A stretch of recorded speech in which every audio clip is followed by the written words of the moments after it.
themselves up over time. And also, if you pull the mutas back and you have a couple of queens, you can transfuse them and get them back to full health. It really takes about 45 seconds. You come back, you get a transfuse on your mutas, and then you can send them back into harassing the SCV line there. Eladimir is sending his mutas up and around the middle, I guess left side of the middle, but it's good to take note when you've got mutas for map control and things like that, to just notice what side of center your opponent is taking when he's walking through on this map in particular, because generally people just have a natural reaction to go one way or the other, either left or right. Either he takes the long way around, or if he takes the left side, he's going kind of straight for the opening of the base, and if he takes the right side, he's taking just the path that's closest to his base. So if he's thinking about it, sometimes he'll take left, and if he's not thinking about it, usually he'll take right. And so you can kind of sense where the attack is going to come from if you just note his preference on what side he's going around this gap in the middle. He's setting a siege tank up. I really think, okay, he's sieging up early and then pulling his marines in afterwards. It's a pretty good idea, instead of drawing attention immediately with your marines, and then while you're sieging, sometimes people will, of course, target the siege tank, and that can be real trouble if it's still sieging up. But it was a nice little battle there. Eladimir holds it off easy. Good troop combination there. And now he can chase down this medevac with his mutas, and that's another 100 minerals, 100 gas. That ViVec is out, and puts his mutas in perfect position to keep map control. Sometimes you might want to just kind of start a patrol going around in case there's medevacs trying to go through the middle, or some other type of scout. But yeah, he's taking his mutas to the side, and he's going to mask them up a little bit before he does another SCV harass. We got lots of turrets up now, though. Good coverage. Look at all the turrets. That is 8 turrets to protect the mineral line.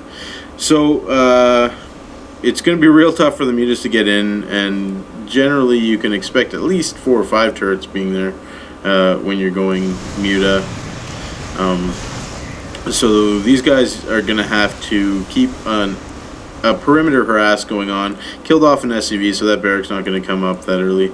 There's a lot of energy saved up on the overseer there, and with that energy, you can just get off a contaminate or two, but I guess he doesn't want to draw too much attention over to it because there's Vikings on the map now. I don't know. It was a pretty good retreat there. There's a lot of Marines and Vikings. And I think when there's that many Marines and that many Vikings, if you could start tacking towards Ultras, it's a pretty good thing to do, because the Ultras will just rip right through that, or get a fungal growth, get something that can fungal growth, and then you've got the mobility of the mutas, and you can also stop the Marines from chasing them around with repeated fungal growths. So good attack here. Eladimir definitely has the army advantage, and these mutas should focus down that Viking, and they do. He's got to stim these Marines just to keep them out of the Roach's reach, and that is going to keep them very, very weak.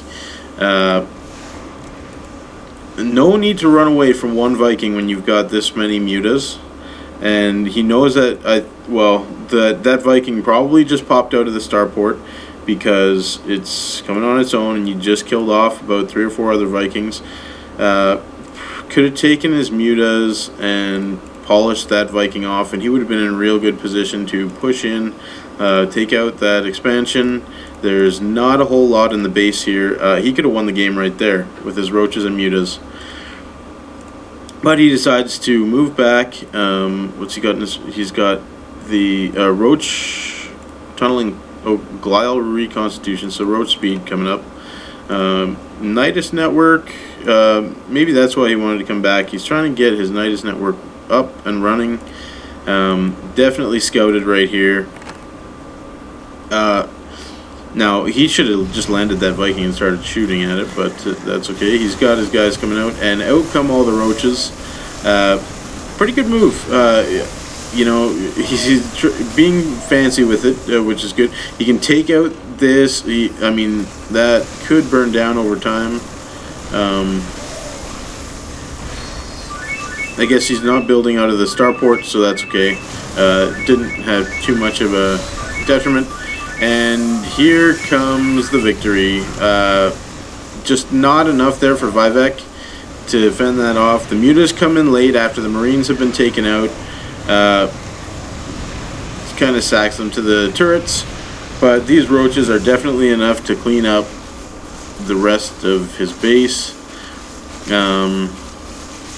And that's basically it. He's got all these SCVs mining there, but he knows that there's nothing he can do about those mutas, or the roaches here. Yeah, Eladimir's got to clean up a couple of tanks, and a couple more marauders coming in. He should be sending in a bunch of troops through that Nidus worm as well. Just, you know, you want to stay on top of it. And here they come. So, nice work for Eladimir. It was a game well played. He backed off because he knew he had a Nidus worm coming up, and he wanted to use it, I feel. But just he could have finished it off a little bit earlier, just pushing in there. ViVec didn't have too much going on in his base to turn it back, but there it is. There's the GG. ViVec leaves the game, and Eladimir wants to walk around and see what else is left. Okay, well, thanks for listening. It was an entertaining game, and I think really good use of the Nidus network here.